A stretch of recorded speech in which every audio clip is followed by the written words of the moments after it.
यहां से लेकर ये नीचे वाला ये हमारा जो है ये धरती है, ठीक है, और ये धरती के ऊपर वाले पार्ट्स हैं, और ये जितने पार्ट्स हैं जो आप ऐसे यहां पे देख पा रहे होंगे, ये ऐसे यहां पे देख पा रहे होंगे, ये ऐसे यहां पे देख पा रहे होंगे, ये सारी लेयर है, ठीक है, लेयर है, और ये धरती के ये बीच वाला पार्ट है, इसलिए मैंने धरती के छोटा भाई पृथ्वी बीच में बना दिया है, ठीक है, जैसे यहां पे आप देख पा रहे होंगे। अब मैंने इसलिए छोटा भाई यहां पे पृथ्वी बनाया ताकि आपको पता चल जाए कि पृथ्वी की आकार कैसी होती है। तो सब कोई कहते हैं कि भैया बॉल की तरह होती है, लेकिन नहीं, गलत जवाब। पृथ्वी की जो आकार होती है ना वो एक संतरे की तरह होती है। संतरे आपने खाया है? अरे खाए होंगे, पता है संतरे है ना। तो आप देखोगे जहां से संतरे मतलब कि ऊपर और नीचे से थोड़ा, इतना नहीं, थोड़ा सा चिपटा रहता है, उसी के आकार के पृथ्वी होता है, ठीक है, वही पृथ्वी मैंने यहां पे बनाया है। और ये पृथ्वी की जो ऊपर वाला पार्ट है ना, ये यहां पे इस तरीके को हम इसको दिखाए गए हैं, हमने आपको दिखाया। अब देखिए जो ये ऊपर वाला पार्ट है और नीचे वाला पार्ट है ना, इसी को कहते हैं पोल, और हिंदी में इसी को क्या कहते हैं? ध्रुव कहते हैं, ठीक है। इंग्लिश में पोल और हिंदी में ध्रुव कहते हैं ये ऊपर वाले और इस वाले पार्ट को। मतलब आपने संतरे लिया, संतरे के ऊपर वाले जो पार्ट है, जो चिपटे हुए पार्ट है, उस वाले पार्ट को हम ध्रुव कहते हैं, और नीचे वाले पार्ट को भी हम ध्रुव कहते हैं। अगर मैं बीचों बीच इसको ऐसे काट दूं तो ऊपर वाला और नीचे वाला ये दोनों पोल हो जाएंगे, और इस वाले ऊपर वाले को हम नॉर्थ पोल कहते हैं और नीचे वाले को हम साउथ पोल कहते हैं। अब आते बीच में ये वाली बात, तो जो यहां से यहां की दूरी होती है उसको हम कहते हैं इक्वेटर, और उस इक्वेटर को हिंदी में कहते हैं विषुवत रेखा, ठीक है, विषुवत रेखा। और ऊपर वाली जो नीचे ये नॉर्थ पोल है और ये साउथ पोल है। तो आज हम इस पृथ्वी के बारे में ना जान करके कि पृथ्वी के ऊपर जो है हमारी जो वायुमंडल है, एटमॉस्फेयर है, उस एटमॉस्फेयर के बारे में हम जानेंगे कि किस तरीके से सूर्य की रोशनी हमारी पृथ्वी तक पहुंचती है, कितना समय लगता है, और कौन कौन से लेयर पे कहां पे ठंडी है, कहां पे गर्मी है, कहां पे हवाई जहाज चलता है, कहां पे हवाई जहाज चल रही है, कहां पे हम जा सकते हैं, कहां पे एस्ट्रोनॉट चलती है, कहां पे है ना उल्का फील्ड्स होते हैं। ये सारी जानकारी आज हम इस वीडियो के माध्यम से हम सीखेंगे। तो चलिए शुरू करते हैं, एक एक करके हम सीखना चालू करते हैं। पहली बात, जैसे आपने देखा ये छोटा पृथ्वी, तो इस पृथ्वी के जो ऊपर वाले पार्ट है ना, ये वाले को अगर आप जूम करके चश्मे से देखोगे तो कुछ इस तरीके दिखेगा, है ना, कुछ इस तरीके से दिखेगा, ये वाले पार्ट इस तरीके से दिखेगा। अब ये इस तरीके से तो दिखेगा, अब आपको बात तो समझ आ गई, लेकिन आप कहोगे सर ऐसा बात है ना, ये इस तरीके से तो दिख रहा है, लेकिन ये लकड़ा, मतलब लकड़ा नहीं लड़का, हाँ जुबान फिसल जाती है, टेंशन मत लो, है ना। तो ये लड़का, ये लकड़ी, लड़की, ठीक है, तो देखो ये लड़की, ये लड़का, मतलब ये लकड़ा, ये अरे वही बात, कोई नहीं, समझ रहे हो ना। तो अब यहाँ देखो नदी है, यहाँ पे बारिश हो रही है, तालाब है, मतलब तालाब नहीं है, ये बादल है। जी मास्टर जी तालाब कह रहे हो आप, तो समझ जाना भाई, ये बादल है आकाश में और उससे बारिश मतलब कि हो रही है। तो इसी के बारे में आज हम जानते हैं। देखो पहले बात मैं बताऊं कि ये पृथ्वी है, अब पृथ्वी की ये जो लेयर है ना, इसमें इसी लेयर पे हम सभी हैं, यानी हम हैं, आप है और आपके घरवाले और घरवाली और सारे बाल बच्चे, पुत्र पुत्रियां सारे हैं, गाय माल जीव जंतु, है ना, पेड़ पौधे नदी तालाब, हर कुछ इसी पृथ्वी के ऊपर हम बसते हैं, ठीक है, बात आपको समझ आ गई। अब देखो यहां पे सारे बसते हैं।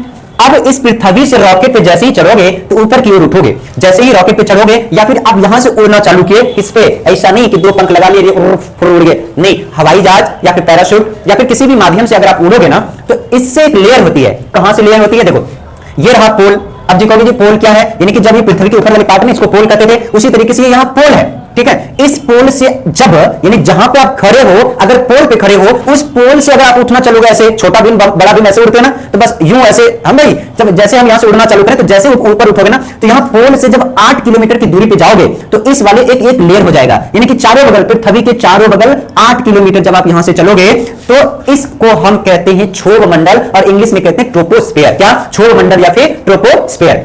अब देखो इसको कहते हैं क्षोभ मंडल और ट्रोपोस्फेयर। अब जैसे ही आप यहां से प्रत्येक 165 मीटर ऊपर उठोगे, 165 मीटर, किलोमीटर नहीं है, तो उतना ही हर एक 165 मीटर पर 1 डिग्री सेल्सियस जो है ना टेम्परेचर डिक्रीज होगा। मतलब कि जैसे जैसे ऊपर जाओगे आपको ठंडी महसूस होना शुरू हो जाएगा, यानी कि टेम्परेचर गिरता जाएगा, और वो कहां तक? 8 किलोमीटर दूरी पर। यानी कि यहां पे ना मौसम परिवर्तन होता है। कहां पे?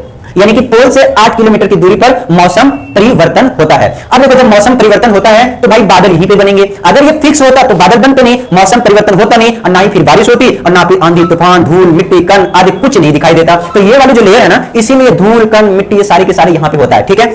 अब यहां देखो, जैसे मैंने कहा भाई देखो ये चिपटा हुआ सेब है या फिर संतरा है, तो यहां से और यहां की जो डिस्टेंस है वो कम होगा, जबकि यहां और यहां की डिस्टेंस ज्यादा होगा। इसको अगर दबाओगे, अगर बलून को थोड़ा सा दबाओगे, तो ये वाली पार्ट ज्यादा लंबा होगा और ये वाली पार्ट कम लंबा होगा। तो यहां से यहां 8 किलोमीटर होगा, और जब यहां से यहां तक जाओगे ना, तो यहां की दूरी है 18 किलोमीटर। यानी कि आपसे ये क्वेश्चन अगर मैं पूछूं कि बताओ भाई कि जो ध्रुव से लेकर के कितना किलोमीटर तक क्षोभ मंडल यानी कि ट्रोपोस्फियर का दूरी है, तो कहोगे जी 8 किलोमीटर ध्रुव पर है, और विषुवत रेखा पर, ठीक है, या वृत्त पर ये 18 किलोमीटर है, ठीक है। तो ये वाली बात आपको समझ में आ गई। अगर मैं आपसे कुछ क्वेश्चंस पूछूं, बताओ कि ये जो लेयर है यानी कौन कौन से क्षोभ मंडल, संताप मंडल, मध्य मंडल, आयन मंडल, बहिर्मंडल, इनमें से जो मौसमी परिघटनाएं होती है, यानी कि मौसम यानी कि वेदर जो चेंज होता है, इसमें से कौन से लेयर में होता है? तो आपका आंसर क्या होगा?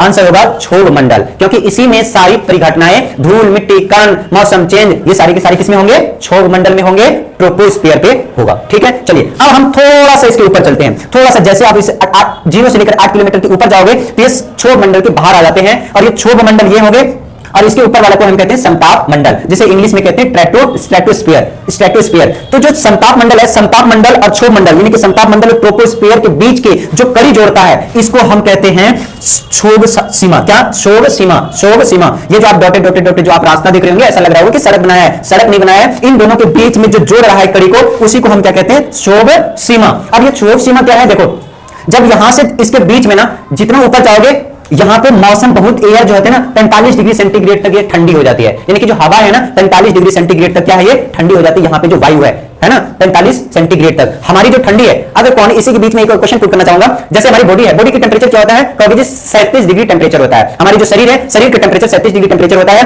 और अगर इन्वायरमेंट, अगर हमारे आसपास की जो टेंपरेचर है अगर 37 डिग्री से कम हो जाए तो हमें ठंडा महसूस होने लग जाता है और कहते हो जी हमें जाड़ा लग रहा है। यदि 37 डिग्री से टेंपरेचर ऊपर हो जाए, 38, 39, 40, 50 होगा तो भैया देख लो फिर, है ना, यही ये उबल जाएगा पानी, समझ रहे हो ना? तो है ना, मैक्सिमम जैसे 42, 45 इतना तक होते हैं। यानी 37 डिग्री से जब बढ़ेगा टेंपरेचर तो हमें गर्मी लगना शुरू हो जाएगा, और 37 डिग्री से घटेगा टेंपरेचर तो हमें ठंडी लग जाना शुरू हो जाएगा। आपसे अगर कोई पूछे कि भैया बताओ ठंड क्यों लगती है हमें, तो आपका आंसर क्या होगा? क्योंकि हमारी बॉडी का जो टेंपरेचर होता है वो 37 डिग्री टेंपरेचर होता है। अगर उस टेंपरेचर, बॉडी के टेंपरेचर से अगर टेंपरेचर हमारा कम होगा तो हमें ठंडी महसूस होने लग जाएगी, हमें ठंडी लगना शुरू हो जाएगा। यदि बॉडी के टेंपरेचर 37 डिग्री से अगर ऊपर होता है तो हम वो गर्मी शुरू हो जाएगा। तो ये बात है ठंडी और गर्मी में। ठीक है, एक पॉइंट आपको क्लियर हो गया होगा। चलिए इसके ऊपर चलते हैं। जैसे इसके ऊपर जाओगे, कहां से भाई? 0 से 8 किलोमीटर तक हमारा ट्रोपोस्फीयर, जिसे हम कहते हैं क्षोभ मंडल। इसके बीच वाले जो यहां पे है, ये है जो यहां पे देखिए 80, यहां पे 45 डिग्री सेंटीग्रेड तक इसकी वायुमंडल जो हवा होती है वो मतलब कि ठंडी हो जाती है, जबकि यहां की दूरी ज्यादा होता है, डिस्टेंस ज्यादा होता है, और सूर्य की रोशनी यहां तक नहीं पहुंच पाता है, इसलिए यहां पर इसकी टेंपरेचर बहुत कम हो जाता है, -80 डिग्री सेल्सियस हो जाता है। ठीक है, कहां पे? ये क्षोभ सीमा में। चलिए अब हमने ये ट्रोपोस्फीयर सीख लिया, क्षोभ सीमा सीख लिया। अब थोड़ा उसके ऊपर चलते हैं।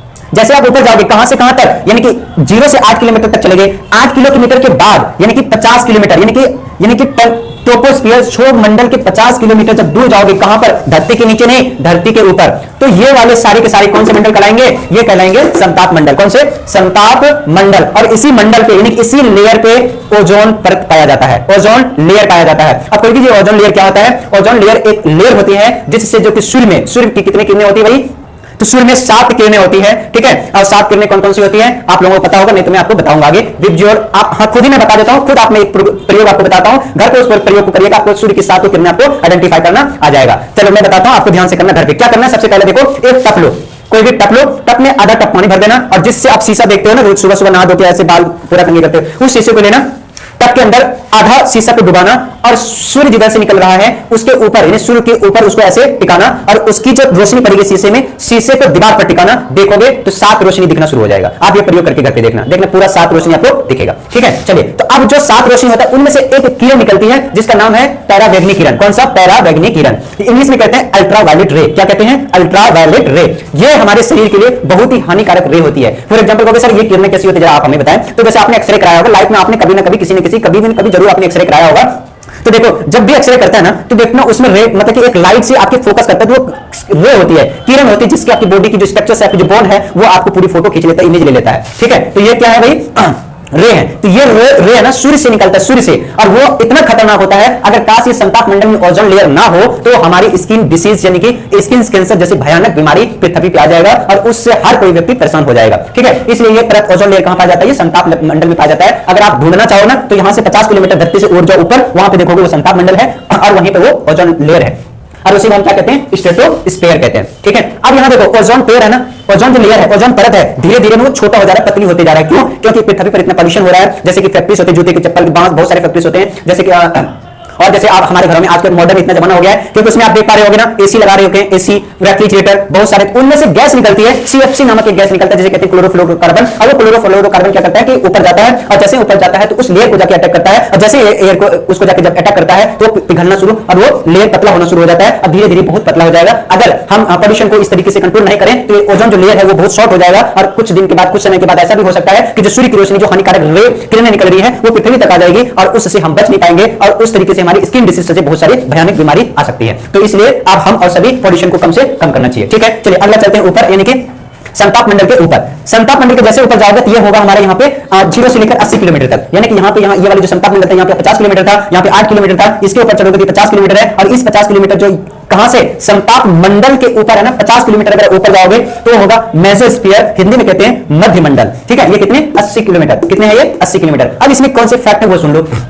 जैसे ही आप यहाँ पे हाइट, ये देखो लिखा है ना हाइट, जैसे जैसे आप बढ़ोगे, जैसे जैसे ऊपर चलोगे वैसे ही टेम्परेचर घटेगा। अब यहां देखो, अभी हमें महसूस नहीं हो रहा कि ठंडी है कि गर्मी है, लेकिन जैसे आप यहां पे चले गए थे, यहां पे देखो टेम्परेचर घट रहा था। यहां पे देखो जब आप गए तो यहां पे जो हाइट बढ़ रही है, जैसे जैसे हाइट बढ़ेगी टेम्परेचर यहां पे घट रहा है। तो यहां पे देखो माइनस, अगर ये 80 किलोमीटर के लास्ट में जब आप पहुंच जाओगे तो माइनस के 100 डिग्री टेम्परेचर हो जाएगा। कितने? माइनस के 100 डिग्री टेम्परेचर हो जाएगा। और ये टेम्परेचर घटता रहता है, जितना ऊपर जाओगे उतना ही टेम्परेचर घटेगा। आपको लग रहा होगा ऐसा कि सूर्य भगवान वहां पे है और हम ऊपर जाएंगे तो वहां पे गर्मी गर्मी होगा, ऐसा नहीं है। अगर इस लेयर पे आप अगर जाते हो यहां से 80 किलोमीटर दूर, तो यहां पे जितना भी हाइट जो ऊपर जाओगे टेम्परेचर वहां पे घटता ही जाएगा। ठीक है, तो ये मध्यमंडल की काम है, इसमें कोई भी मौसमी परिघटनाएं नहीं होती है, कोई भी धूल कण मिट्टी हवा पानी ये सब यहाँ पे कुछ नहीं होता है। जो भी धूल कण मिट्टी वायु परिवर्तन वो सारे के सारे कहां पे होते हैं? क्षोभ मंडल में होते हैं, ट्रोपोस्फियर में होता है। ठीक है, चलिए थोड़ा सा इसके ऊपर वाले लेयर पे चलते हैं। इस लेयर पे जाओगे तो इसका रेंज क्या है? इसका रेंज है 80 से लेकर 400 किलोमीटर तक। और जैसे ही इस 80 से 400 किलोमीटर पे जाओगे तो इसको हम कहते हैं थर्मोस्फीयर, हिंदी में कहते हैं आयान मंडल, थर्मोस्फीयर आयान मंडल। अब यहाँ पे जैसे हाइट बढ़ेगा वैसे टेम्परेचर बढ़ेगा। अब देखो कहानी है कि इस बीच में टेम्परेचर घट रहा था जबकि यहाँ पे टेम्परेचर बढ़ रहा है, नहीं यानी कि नीचे वाला परत में यहाँ पे ठंडा फील होगा, ठंडा महसूस हो रहा होगा, लेकिन इसी को 80 किलोमीटर के ऊपर चले जाओगे तो यहाँ पे आपको गर्मी फीलिंग होने लग जाता है, आपको गर्मी फील आपको महसूस होने लग जाता है, क्योंकि यहाँ पे 80 से लेकर 400 किलोमीटर तक जो है वो टेम्परेचर बढ़ता रहता है। ठीक है, अब देखो यहाँ पे इसी में विद्युत आवेशित कण पाए जाते हैं। क्या? विद्युत आवेशित कण पाए जाते हैं। अब यहाँ पे देखो H प्लस है, आप लोगों ने पढ़ा होगा साइंस में H प्लस, इस जो ये प्लस है ना, इस प्लस को कहते हैं आयन। क्या कहते हैं? आयन, हाइड्रोजन आयन कहते हैं, आपने सुना होगा, पढ़ा होगा आपने, है ना, हाइड्रोजन आयन। अब देखो यहाँ पे हाइड्रोजन आयन है, इसी आयन से इसका नाम पड़ा है आयन मंडल। इसी हाइड्रोजन यानी कि जो आयन है, क्योंकि यहाँ पे विद्युत आवेशित कण पाए जाते हैं, अवशोषित विद्युत आवेशित कण पाए जाते हैं, और ये कण जो है यहाँ पे ये आयन होता है, और यही आयन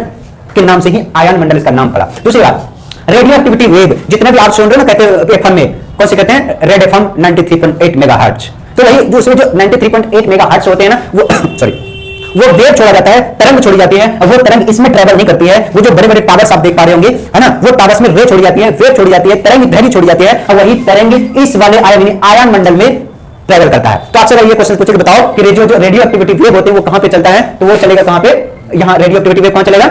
ये यहाँ पे। ठीक है, चलिए अगला देखिए, अगला हमारा है सबसे लास्ट वाला, उसको कहते हैं एक्सोस्फीयर। क्या बोलते हैं? एक्सोस्फीयर। इसकी रेंज क्या होती है?